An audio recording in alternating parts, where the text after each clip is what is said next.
Best known for her comedic portrayal of Sam Puckett in the Nickelodeon mega-hit series iCarly, I sat down with Jennette McCurdy alongside Jesse Carere, stars of Between.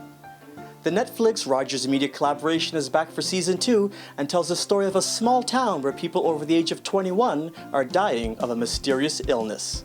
Now quarantined by the government, fear and pandemonium have overtaken the small town. Take a look.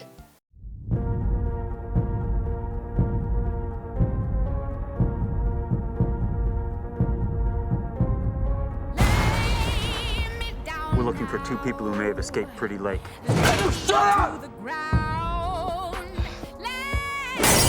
Franny, don't shoot. Who are you? I have a cure for the virus. Wrong answer. Wow, pretty intense. Here is Jennette McCurdy and Jesse Carere. What can Between fans expect from season 2? I feel like each of the characters have kind of matured in one way or another. There's definitely a new arc for each of them. Like the characters, between season 1 and season 2, there's like a 6-week break, and I think it's kind of understood that there has been a lot happening in Pretty Lake, and I'm sure facing life or death every day, regardless of your age, is going to cause you to, you know, figure out some of your issues a bit. It's going to kind of speed that up. What single thing are you the most excited about in season 2? Conflict. Liam Cullen. Liam Cullen is a new character. Speaking of conflict, and of course this town has been quarantined by the government and people are left to fend for themselves, what do you think Between teaches us about survival? I think Between teaches us that you gotta rely on yourself, use your best faculties at every given moment, and never stop fighting for what you think is right. The theme is trust nobody. Or does it teach us to be skeptical? I think so. I feel like all the characters kind of butt heads or disagree at one point or another. They're just kind of not on the same page a lot of the time because people have different ideas of what is ethically or morally or, you know, otherwise the right thing to do, and I think that can be really subjective. This series has an all-star crew behind the camera as well, with film producer Don Carmody, who we know and love from iconic films such as Resident Evil, Good Will Hunting, Chicago, and of course John Cassar, who was the executive producer of 24 with Kiefer Sutherland. What was it like working on this set?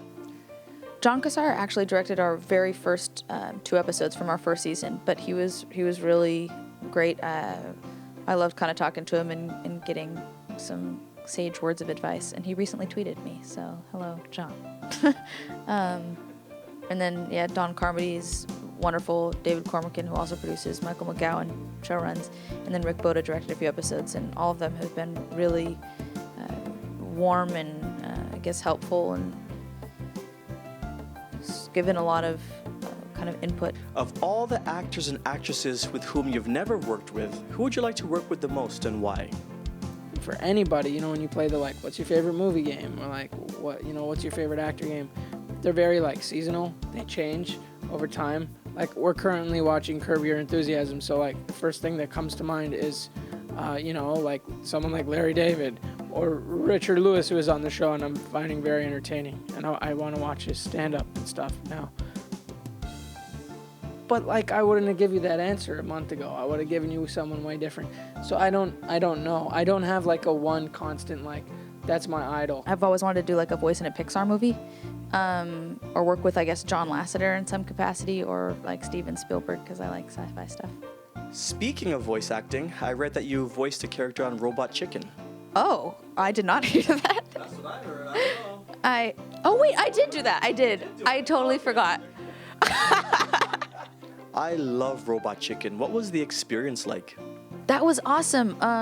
I met one of the writers on the show, Tom Root, I guess, like, saw me in some stuff and thought, like, oh, we should have her on the show. It would be fun.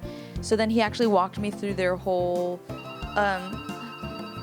Tom? No, his ears were burning. That's Seth Green calling right now. You didn't remember you were on Robot Chicken? He's mad. What? How could you forget? Don't worry, we've got PR taming the issue. Is Seth calmed down? Okay. I'm just kidding. That's a wrap. Be sure to check out Between Thursdays at 8 p.m. on City or on Netflix if you're in the United States. I'm Justin Edmeade. See you next time.